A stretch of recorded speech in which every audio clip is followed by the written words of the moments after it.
Hi everyone, welcome back to our channel. आज हम start करने वाले हैं क्लास 6 जियोग्राफी का बहुत ही interesting and important chapter which is land form of the earth. तो अगर ये वीडियो आपको पसंद आए देन प्लीज़ लाइक कर दीजिएगा एंड चैनल को सब्सक्राइब कर दीजिएगा। बिना टाइम डिले किए हम शुरू करते हैं अपना chapter. Land form of the earth. Water landforms.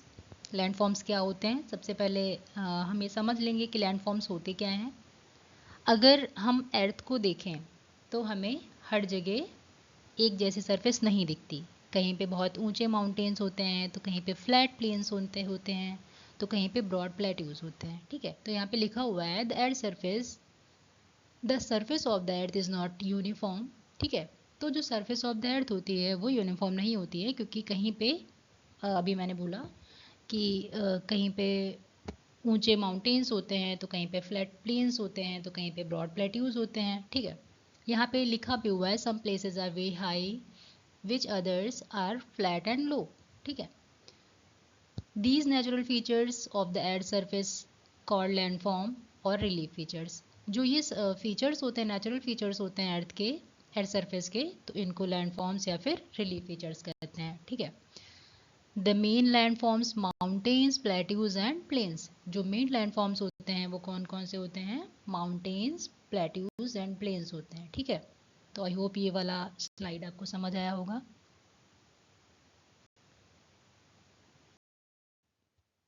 Okay, तो अब हम सीखेंगे कि formation of the landform, landform कैसे फॉर्म होते हैं, कैसे बनते हैं।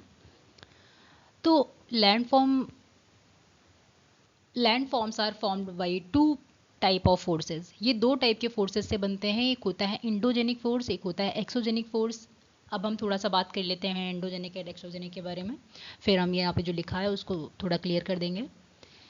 इंडोजेनिक फोर्सेस वो ये फोर्स होते हैं जो अर्थ के अंदर एक्ट करते हैं। यहाँ पे लिखा हुआ भी है कि these act from inside the अर्थ। ये जो अर्थ के अंदर एक्ट करते हैं ये होते हैं इंडोजेनिक फोर्सेस। इनकी वजह से फोल्डिंग, फॉल्टिंग और वॉल्केनिक इरप्शंस वो होते हैं। ठीक है, इस प्रोसेस को माउंटेन्स और दूसरे लैंडफॉर्म्स बनाते हैं। ठीक है, फिर से एक बार बात कर लेते हैं इंडोजेनिक फोर्सेस क्या होते हैं। ये फोर्सेस अर्थ के अंदर एक्ट करते हैं। इनकी वजह से फोल्डिंग, फॉल्टिंग और वॉल्केनिक एरियूशंस होते हैं। इस प्रोसेस से माउंटेन्स और दूसरे लैंडफॉर्म्स भी बनते हैं। ठीक है, तो आई होप आप लोगों को याद भी हो गया होगा साथ ही साथ पढ़ते पढ़ते, क्योंकि मेरे पढ़ाने का मोटिव ये है। अभी जो CMS वाले बच्चे हैं उनको मैं पढ़ा रही हूँ, तो यहाँ पे उनका एग्ज़ाम आने वाला है, तो शायद वो बच्चे भी ये वीडियो देख रहे होंगे अभी। तो मैं सोच रही हूँ कि बस जल्दी जल्दी उनको लर्न हो जाए सारी चीज़ें, क्योंकि जो एग्ज़ाम में आए तो वो कर पाएँ। ठीक है, तो इंडोजेनिक फोर्सेस आपको क्लियर हो गया होगा। एक्सोजेनिक फोर्सेस के बारे में बात करते हैं। ये फोर्सेस अर्थ की सरफेस पे काम करते हैं। These act on the earth surface, यहाँ पे लिखा हुआ भी है। तो ये फोर्सेस अर्थ के सरफेस पे काम करते हैं, जैसे कि विंड, वाटर और आइस मिलकर। ठीक है, धीरे धीरे रॉक्स को तोड़ते हैं और घिसते हैं, घिस जाते हैं। ठीक है, ये क्या करते हैं? धीरे धीरे रॉक्स को तोड़ते हैं और घिसते हैं। इस प्रोसेस को एरियूशंस कहते हैं, एरियूशन। ठीक है, सॉरी, इरोशन कहते हैं। ये फोर्सेस पुराने लैंडफॉर्म्स को बदलते रहते हैं। ठीक है, तो आई होप ये फॉर्मेशन ऑफ द लैंडफॉर्म आपको समझ आया होगा। अब हम चलते हैं नेक्स्ट टॉपिक पे। एक सेकेंड, एक बार हम रिकैप कर लेते हैं जो हमने आज पढ़ा है। Landforms are the natural features of the earth surface. ठीक है, there are three major landforms are mountains, plateaus and plains. Endogenic forces act inside earth and exogenic force act on the earth surface. तो ये इतना समझ आ गया होगा आप लोगों को। तो हम चलते हैं नेक्स्ट पेज पे। यहाँ पे एंडोजेनिक फोर्सेस की एक डेफिनेशन लिखी हुई है, उसको आप लोग देख लीजिए। Endogenic forces are the force that originate from inside the earth. ठीक है, दे क्रिएट लैंडफॉर्म्स बाई, जो भी मैंने आगे बताया है पीछे तो वो लिखा हुआ है। इसके कुछ एग्जांपल्स भी लिखे हुए हैं, earthquake, volcanic eruption, folding and faulting, ठीक है। तो ये अभी मैंने तुमको समझा दिया है, वही लिखा हुआ है। सो अब हम चलते हैं एक्सोजेनिक फोर्सेस की डिफिनेशन, वो भी आप लोग देख लीजिए, देन हम नेक्स्ट पेज पे चलेंगे। So बच्चों, this is the definition of exogenic forces. Exogenic forces are the force that act on the earth's surface. They wear away high land and deposit sediments in low areas. ठीक है, ये इसके main agents होते हैं wind, water and ice. ठीक है, तो अभी मैंने आप लोगों को बताया था पीछे। तो अब हम चलते हैं नेक्स्ट टॉपिक पे। आई थिंक ये फोर्सेस आपको क्लियर हो गए होंगे, इंडोजेनिक एंड एक्सोजेनिक, इसमें कोई डाउट नहीं होगा। बच्चों, यहाँ पे endogenic force and exogenic forces के कुछ एग्जांपल्स, सॉरी डिफरेंसेस लिखे हुए हैं। एक्ट इनसाइड द अर्थ, ये एक्ट एट सरफेस, ठीक है। इधर also called tectonic force, and इसको क्या बोलते हैं, gravitational force, okay. Build and uplift landforms, ये wear down and reshape landforms. इसके एग्जांपल्स फोल्डिंग, फॉल्टिंग वॉल्केनोज होते हैं, और इसके विंड, वाटर एंड आइस होते हैं। ये दोनों एग्जांपल्स लिखे हुए हैं। अगर आपको डिफरेंसेस पूछ ले एग्जाम में इंडोजेनिक एंड एक्सोजेनिक के, तो आप इजीली बता सकते हैं, ठीक है, विद एग्जांपल्स। तो यहाँ पे कुछ डिफरेंसेस हैं, आप लोग तुरंत अच्छे से देख लीजिए और तुरंत लर्न कर लीजिए, ठीक है। सो अब हम बात करते हैं माउंटेन्स की। तो माउंटेन्स क्या होते हैं बच्चों? माउंटेन्स अर्थ की सबसे जो ऊंचे लैंडफॉर्म्स होते हैं उन्हें माउंटेन्स कहते हैं। जनरली जो लैंडफॉर्म्स 900 मीटर से ज़्यादा हाइट पर होते हैं उसे माउंटेन्स कहा जाता है। माउंटेन्स की स्लोप बहुत स्टीप होती है और उनकी पीक्स जो होती हैं काफ़ी पॉइंटेड या फिर शार्प होती हैं। इसी वजह से माउंटेन्स देखने में बहुत ही ज़्यादा इम्प्रेसिव लगते हैं, ठीक है। तो यहाँ पे लिखा हुआ है mountains are highest landform of the earth, ठीक है, ये सबसे हाईएस्ट लैंडफॉर्म होता है अर्थ का। They rise more than 900 meters above mean sea level. About half of a mountain has steep slope, जो अभी मैंने बोला था। Mountains are formed folding, faulting and volcanic activity. ये इससे फॉर्म होते हैं, बनते हैं। अभी मैं बताऊंगी ये बनते कैसे हैं अच्छे से डिफाइन करके। इसके कुछ टाइप ऑफ माउंटेन्स हैं, fold mountains, block mountains and volcanic mountains. 3 type के माउंटेन्स हैं। अब मैं बताऊँ, अब आप देख लीजिए कि माउंटेन्स बनते कैसे हैं, इस पे थोड़े से बात करते हैं हम लोग। माउंटेन्स मेनली इंडोजेनिक फोर्सेस की वजह से बनते हैं। जब अर्थ के अंदर टेक्टोनिक प्लेट्स मूव करती हैं तब कभी कभी रॉक्स फोल्ड हो जाती हैं, कभी कभी टूट जाती हैं, तो कभी वॉल्केनो इरुप्ट हो जाता है। इन्हीं प्रोसेस की वजह से अलग अलग टाइप के माउंटेन्स बन जाते हैं, ठीक है। तो यहाँ पे 3 टाइप के माउंटेन्स लिखे हुए हैं, fold mountains, block mountains, volcanic mountains. अभी मैं बात करूँगी जब ये fold mountains, block mountains, volcanic mountains पढ़ाऊँगी तो उस पर थोड़ा सा डिफाइन करूँगी कि कैसे बनते हैं ये तीनों माउंटेन्स, ठीक है। सो चलते हैं नेक्स्ट पेज पे।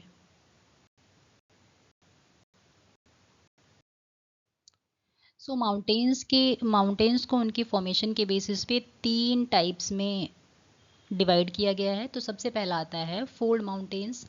Fold mountains are formed when two tectonic plates collide. जब तो दो टेक्टोनिक प्लेसेस कोलाइड करती हैं, टकराती हैं आपस में, तो उनके बीच रॉक्स यानी लेयर प्रेशर की वजह से फोल्ड हो जाती है यानी मुड़ जाती है। तो ये फोल्डेड रॉक्स जो होती हैं वो ऊपर उठकर बड़े बड़े माउंटेन्स बना देती हैं, ठीक है। जो जैसे कि हिमालय, आल्प्स एंड ये एशिया में है, ये यूरोप में है, ये साउथ अमेरिका में है। ये टाइप ऑफ मतलब एग्जाम्पल हैं फोल्ड माउंटेन्स के, ठीक है। तो फोल्ड माउंटेन्स क्या होता है आपको क्लियर हुआ होगा। जब दो टेक्टोनिक प्लेट्स एक दूसरे से टकराती हैं तो उनके बीच रॉक्स लेयर्स प्रेशर की वजह से फोल्ड हो जाती हैं यानी मुड़ जाती हैं, तो इससे फोल्डेड रॉक्स ऊपर उठ के बड़े बड़े माउंटेन्स बना देती हैं। आई होप आप लोगों को क्लियर हुआ होगा फोल्ड माउंटेन्स। सो सेकंड पढ़ते हैं हम अब। ये यंगर फोल्ड माउंटेन्स कुछ है वो देखेंगे, ठीक है। So, बच्चों यहाँ पे young Ford mountains and old Ford mountains, इसके दोनों आई मीन डिफरेंसेस भी लिखे हुए हैं, और अगर आपसे पूछे तो मैं अभी आपको क्लियर कर दे रही हूँ दोनों mountains. So young Ford mountains के बारे में हम पहले पढ़ लेते हैं। यंग फोर्ड माउंटेन्स क्या होते हैं? ये रिसेंटली फॉर्म्ड होते हैं, ये बहुत हाई होते हैं, रग्ड और शार्प पीक्स वाले होते हैं। हिमालयाज इसका बेस्ट एग्जांपल है, ठीक है। तो यहाँ पे recently formed, very high sharp peaks, ये सारे के सारे लिखे हुए हैं यहाँ पे इसके कुछ पॉइंट्स। एंड अब बात करते हैं ओल्ड फोर्ड माउंटेन की। तो ओल्ड फोर्ड माउंटेन ये पुराने माउंटेन्स होते हैं, हवा, पानी और आइस एरोशन की वजह से इनकी हाइट जो होती है कम हो जाती है, और इनकी पीक्स जो होती हैं वो राउंडेड हो जाती हैं। अरावली रेंज जो होता है इसका बेस्ट एग्जांपल है। तो यहाँ पे इसके कुछ पॉइंट्स लिखे हुए हैं। अगर आपसे young Ford mountains and old Ford mountains में से डिफरेंसेस पूछे जाएं तो आप ये डिफरेंसेस दे सकते हैं सारे के सारे विद एग्जांपल्स। सो बहुत ही इंपॉर्टेंट है, ये आ सकता है एग्ज़ाम में। सो आप लोग इसको अच्छे से पढ़ लीजिए। अगर कोई भी डाउट हो आपको तो वो कमेंट सेक्शन में पूछ सकते हैं। अब हम नेक्स्ट पेज पे चलते हैं। सो आपको फोल्ड माउंटेन्स क्लियर हो गया होगा कि क्या होता है, and young fold mountains and old fold mountains, ये दोनों चीज़ें क्लियर हो गई होंगी। सो अब बात करते हैं ब्लॉक माउंटेन्स की। ब्लॉक माउंटेन्स कभी कभी अर्थ की क्रस्ट में जो फॉल्ट्स यानी कि कुछ क्रैक्स बन जाते हैं, इन फॉल्ट्स को के अलोंग इन फॉल्ट्स के अलोंग कुछ रॉक्स यानी ब्लॉक्स ऊपर उठ जाते हैं और कुछ नीचे धंस जाते हैं, ठीक है। तो जो ब्लॉक्स ऊपर उठ जाते हैं उन्हें हम ब्लॉक माउंटेन्स कहते हैं, और जो नीचे धंस जाते हैं उन्हें हम रिफ्ट वैली कहते हैं। सो क्लियर हो गया होगा आई थिंक।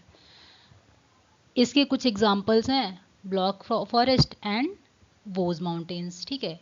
ये जो ब्लॉक फॉरेस्ट है ये जर्मनी में है, वोज माउंटेन्स फ्रांस में है, ठीक है। तो ब्लॉक माउंटेन्स आई थिंक आपको क्लियर हो गया होगा। सो अब हम चलते हैं नेक्स्ट माउंटेन पे। आई थिंक नेक्स्ट माउंटेन पे नहीं, बात करते हैं नेक्स्ट माउंटेन के बारे में, ठीक है। सो अब हम बात करते हैं रिफ्ट वैली की। रिफ्ट वैली क्या होती है? तो सबसे पहले हम ये समझेंगे कि रिफ्ट वैली कोई माउंटेन नहीं होती है, इसको हम माउंटेन नहीं कहेंगे, बल्कि ये एक लॉन्ग एंड नैरो वैली होती है। ये फ्लोटिंग की वजह से बनती है। यहाँ पे लिखा हुआ है rift valley is a long narrow valley formed when a block of the earth crust sink between two parallel faults due to floating, ठीक है। फ्लोटिंग की वजह से बनती है जब अर्थ क्रस्ट में दो पैरेलल फॉल्ट्स बनते हैं, उनके बीच का रॉक जो ब्लॉक होता है वो नीचे धंस जाता है, जिसकी वजह से ये लंबी और जो नैरो एक वैली बन जाती है, यानी घाटी इसको हिंदी में कहते हैं, वो बन जाती है, जिसे रिफ्ट वैली कहते हैं। इस प्रोसेस में जो साइड के जो रॉक ब्लॉक होते हैं अगर ऊपर उठ जाए तो वो ब्लॉक माउंटेन बन जाते हैं, अगर बीच का ब्लॉक नीचे धंस जाए तो वो रिफ्ट वैली बन जाता है। इसलिए ब्लॉक माउंटेन्स और रिफ्ट वैली एक ही प्रोसेस यानी फॉल्टिंग से ही बनते हैं, ठीक है। इसके कुछ एग्जांपल्स हैं,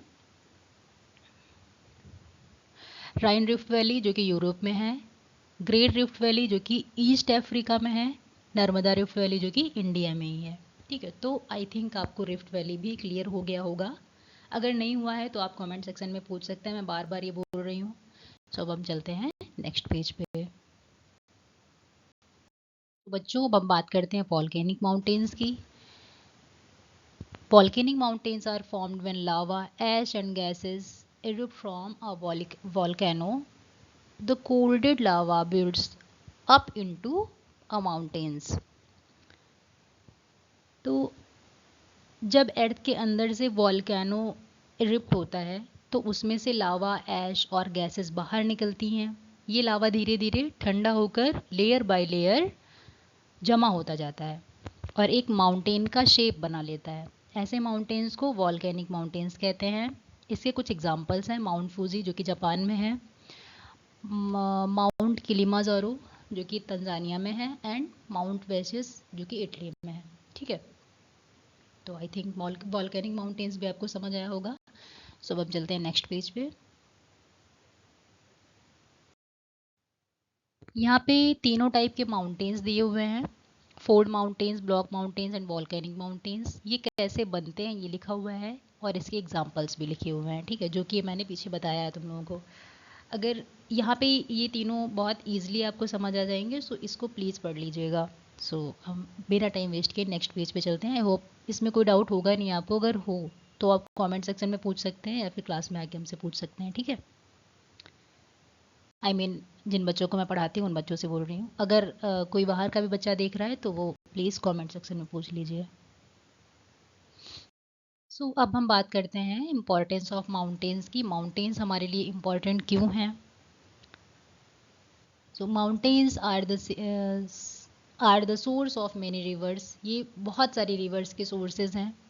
they provides fresh water for drinking, farming and industries. ये हमें फ्रेश वाटर प्रोवाइड कराते हैं पीने के लिए, फार्मिंग करने के लिए, इंडस्ट्रीज़ के लिए, ठीक है। They receive heavy rainfall and store snow and glaciers, ठीक है। Mountains are rich in forest, minerals and wild life. बहुत ज़्यादा रिच हैं मिनरल्स में, वाइल्ड लाइफ में, फॉरेस्ट वगैरह के लिए बहुत ही ज़्यादा अच्छे स्रोत हैं, ऐसे समझ सकते हो। टूरिस्ट वगैरह जाते हैं यहाँ पे एडवेंचरस के लिए, स्पोर्ट्स के लिए, ट्रैकिंग के लिए, बहुत सारी कामों के लिए, मतलब ये थोड़ा सा अट्रैक्टिव टूरिस्ट पॉइंट है। एंड ये नेचुरल बारिश कराते हैं, प्रोटेक्ट करते हैं कुछ रीजंस को, जैसे कुछ एरियाज ऐसे होते हैं जहाँ पे बहुत कोल्ड विंड्स जो है उनसे बचा लेते हैं, प्रोटेक्ट करते हैं। तो माउंटेन्स हमारे लिए बहुत ही ज़्यादा इम्पॉर्टेंट है। तो ये रहे कुछ importance of the mountain.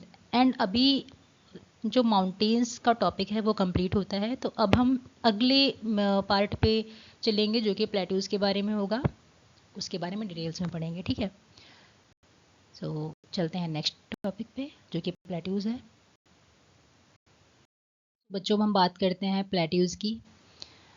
So plateaus is a flat tapped elevated landform that rises steeply above the surrounding land. It is also called tableland, ठीक है। तो इसका मतलब ये है कि प्लेट्यूज़ के आसपास की जो लैंड होती है वो, मतलब आसपास की लैंड से वो ऊंचा होता है प्लेट्यू, लेकिन उसका जो टॉप होता है वो फ्लैट होता है, ठीक है। फ्लैट यानी कि समतल, ऐसे समझ सकते हो, एकदम फ्लैट है टॉप उसका। इसी वजह से प्लेट्यूज़ को टैबलैंड भी कहा जाता है। इसके कुछ फीचर्स हैं, फ्लैट और लेवल, जो इसका लेवल टॉप होता है वो फ्लैट होता है। स्टीप साइड्स होते हैं इसके, हाइयर देन सराउंडिंग लैंड, जो सराउंडिंग लैंड्स होती है उससे ये हाइयर होते हैं। कवर्स लार्ज एरिया को कवर करते हैं, इसीलिए इसको टैब लैंड भी कहा जाता है, ठीक है। It is also known as a table land. So I think आपको क्लियर हो गया होगा। अगर हम बात करें कि माउंटेन्स और प्लेट्यूज़ के बारे में, तो माउंटेन्स की जो पीक होती है वो शार्प होती है, जबकि प्लेट्यूज़ का अपर जो होता है, टॉप जो होता है, वो टॉप सरफेस जो होता है वो फ्लैट होता है। सो अब हम देखते हैं features of the plateaus, sorry formation of the plateaus. Features तो हमने देख लिए, फॉर्मेशन देखते हैं। तो अब हम बात करते हैं इंपॉर्टेंस ऑफ द प्लेट्यूज़ की। So plateaus are rich in minerals like coal, iron and copper. Many industries are located on plateaus. Some plateaus have fertile soil which is suitable for farming. Rivers flowing through plateaus from rainfalls which are used to generate electric power, hydroelectric power. Plateaus provide grazing land for animals. They also attract tourists because of their beautiful scenery and waterfalls, ठीक है। तो plateaus जो होते हैं वो सबसे पहले mineral से रिच होते हैं। यहाँ पर कोल, आयरन और आयरन ओर, ठीक है, और मैग्नीज एंड कॉपर जैसे इंपॉर्टेंट मिनरल्स मिलते हैं। इसी वजह से बहुत सी मीनिंग इंडस्ट्रीज़ जो होती हैं वो प्लेट्यूज में स्थित हो जाती हैं, यानी रह जाती हैं यहीं पे। दूसरी बात, कुछ प्लेट्यूज की सॉइल जो होती है फर्टाइल होती है, जहाँ फार्मिंग भी की जा सकती है। हालांकि सारे प्लेट्यूज पे फार्मिंग के लिए, सारे प्लेट्यूज जो होते हैं वो फार्मिंग के लिए सुटेबल नहीं होते हैं। एक और इम्पॉर्टेंट पॉइंट हम समझते हैं, जब रिवर्स जो होती हैं वो प्लेट्यूज से होकर बहती हैं तो उनकी जो स्टीप स्लोप होती है, स्टीप स्लोप की वजह से रेनफॉल वाटरफॉल्स बनते हैं, सॉरी वाटरफॉल्स बनते हैं। इन वाटरफॉल्स का यूज़ जो होता है वो हाइड्रो इलेक्ट्रिक पावर यानी इलेक्ट्रिसिटी बनाने के लिए किया जाता है। जो रिवर्स होती हैं वो प्लेट्यू से होकर बहती हैं, ठीक है। उनके जो स्टीप स्लोप की वजह से वाटरफॉल्स बनते हैं। इन वाटरफॉल्स का यूज़ किस में होता है? हाइड्रो इलेक्ट्रिक पावर यानी इलेक्ट्रिसिटी बनाने में किया जाता है। और प्लेट्यूज जो होते हैं वो ग्रेजिंग लैंड भी प्रोवाइड कराते हैं, जहाँ पे शीप, गोट्स और दूसरे एनिमल्स घास चरते हैं, मतलब ग्रेजिंग लैंड है ना ये, तो घास भी होती है यहाँ पे। और अगर बात करें तो प्लेट्यूज जो होती है, प्लेट्यूज की नेचुरल ब्यूटी और वाटरफॉल्स की वजह से ये टूरिस्ट अट्रैक्शन भी होता है। तो यहाँ पे हर साल बहुत सारे लोग टूरिस्ट बन के आते हैं, मतलब घूमने आते हैं। तो अगर हम इसका क्विक रिकैप करें तो ये मिनरल्स में रिच है, सपोर्ट मीनिंग्स इंडस्ट्री के लिए बहुत हेल्पफुल है, और हेल्प करता है किसमें? हाइड्रो इलेक्ट्रिक पावर जनरेशन में। एंड प्रोवाइड कराता है grazing land and attract tourist. तो आई थिंक आपको ये जो प्लेट्यूज की इम्पोर्टेंस है ये समझ आई होगी और इसमें कोई डाउट नहीं होगा। अगर कोई डाउट हो देन आप कमेंट सेक्शन में पूछ सकते हैं। वीडियो बहुत लंबा हो रहा है और अभी थोड़ा सा टॉपिक और बचा है, तो उसको भी कवर कर लेते हैं जल्दी जल्दी, फिर उसके बाद ख़त्म कर देते हैं क्लास। अब हम चैप्टर के लास्ट मेजर पॉइंट, जो मेजर लैंडफॉर्म प्लेन है, इसके बारे में पढ़ेंगे। तो सबसे पहले हम ये समझ लेते हैं कि प्लेन्स होता क्या है। प्लेन, ठीक है, तो प्लेन होता क्या है? Plain is a large area of flat and gentle sloping land, gently sloping land, ठीक है। तो इसका मतलब ये है कि प्लेन जो होता है, प्लेन, वो एरोप्लेन की बात नहीं कर रही हूँ मैं, प्लेन की बात कर रही हूँ। जो हमारी पृथ्वी है, इस पे कुछ प्लेन्स होते हैं, कुछ माउंटेन्स होते हैं, कुछ प्लेट्यूज होते हैं, उसकी बात कर रही हूँ, ठीक है। तो ये बहुत ही बड़ा यानी फ्लैट और हल्का सा ढलान वाला एरिया होता है, ठीक है। एंड ये जनरली लो लेइंग होते हैं, इनकी सॉइल जो होती है वो बहुत ही ज़्यादा फर्टाइल होती है। इसी वजह से दुनिया की सबसे ज़्यादा पॉपुलेशन प्लेन्स में ही रहती हैं। यहाँ पे कुछ फीचर्स इसके लिखे हुए हैं, वो आप पढ़ लीजिएगा। सो अब हम बात करते हैं टाइप ऑफ प्लेन की। प्लेन के टाइप क्या क्या हो सकते हैं। यहाँ पे 3 टाइप्स लिखे हुए हैं। सबसे पहला होता है स्ट्रक्चरल प्लेन्स। स्ट्रक्चरल, ठीक है, स्ट्रक्चरल प्लेन्स होता क्या है? ये प्लेन्स अर्थ की क्रस्ट के अपलिफ्टमेंट से बनते हैं, जब अर्थ का सबसे बड़ा हिस्सा धीरे धीरे ऊपर उठता है और फ्लैट रहता है, तो स्ट्रक्चरल प्लेन्स बनते हैं, ठीक है। यहाँ पे इसके कुछ एग्जांपल्स भी लिखे हुए हैं, वो आप देख लीजिएगा। फिर सेकंड आता है इरोजनल प्लेन्स। ये प्लेन्स तब बनते हैं जब विंड, रिवर्स और ग्लेशियर्स कई सालों तक माउंटेन्स पर प्लेट्यूज को घिसते रहते हैं। इस प्रोसेस को इरोजन कहते हैं। धीरे धीरे लैंड फ्लैट हो जाती है और इरोजनल प्लेन्स बन जाते हैं, ठीक है। यहाँ पे इसका एग्जाम्पल लिखा हुआ है, वो पढ़ लीजिएगा। एंड अब हम नेक्स्ट लास्ट वाला देखते हैं, डिपोजिशन प्लेन। डिपोजिशन प्लेन जब रिवर अपने साथ सैंड, सिल्ट और क्ले लेकर आती है और उनमें किसी जगह वो किसी जगह जमा उन्हें किसी जगह जमा कर देती है। किसको? सॉरी, थोड़ा सा हाँ। तो यहाँ पे जब रिवर्स अपने साथ सैंड, स्लेट और क्ले लेकर आती है और उन्हें किसी जगह जमा कर देती है, उस प्रोसेस को डिपोजिशंस कहते हैं। कई सालों तक सेडिमेंट्स जो होते हैं वो जमा होने से डिपोजिशनल प्लेन बनाते हैं।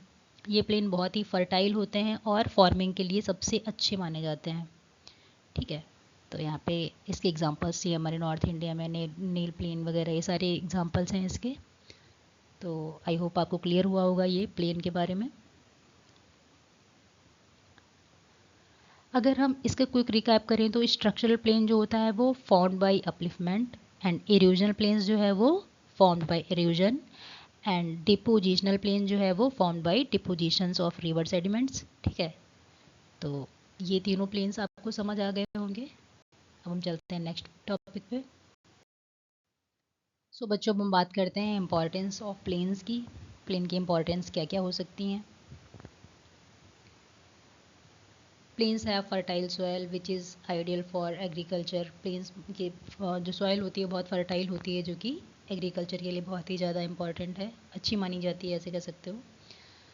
प्लेन्स का मोस्ट यूज़फुल जो होता है लैंडफॉर्म, प्लेन्स को मोस्ट यूज़फुल लैंडफॉर्म माना जाता है, ऐसे कह सकते हैं, क्योंकि दुनिया की सबसे ज़्यादा पॉपुलेशन जो होती है वो प्लेन्स में ही रहती है। सबसे पहली बात, प्लेन्स की सॉइल जो होती है बहुत फर्टाइल होती है। यहाँ पे वीट, राइस, शुगर कैन और कॉटन जैसे क्रॉप्स आसानी से उगाए जा सकते हैं। ठीक है।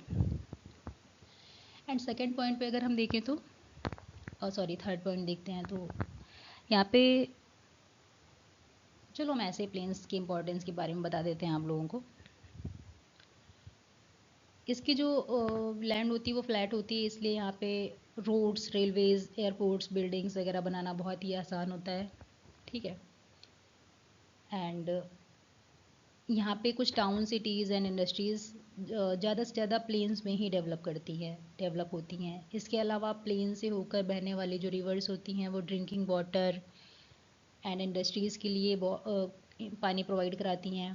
प्लेन्स में अच्छी ट्रांसपोर्ट फैसिलिटीज़ और फर्टाइल लैंड होने की वजह से ट्रेड और बिजनेस भी बहुत ही तेज़ी से बढ़ते हैं। ठीक है।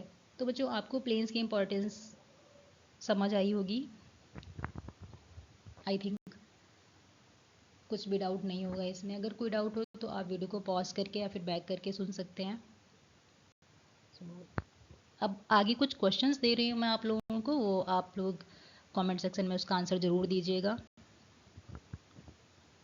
ठीक है। यहाँ पे मैंने 4 क्वेश्चंस दिए हैं आप लोगों को।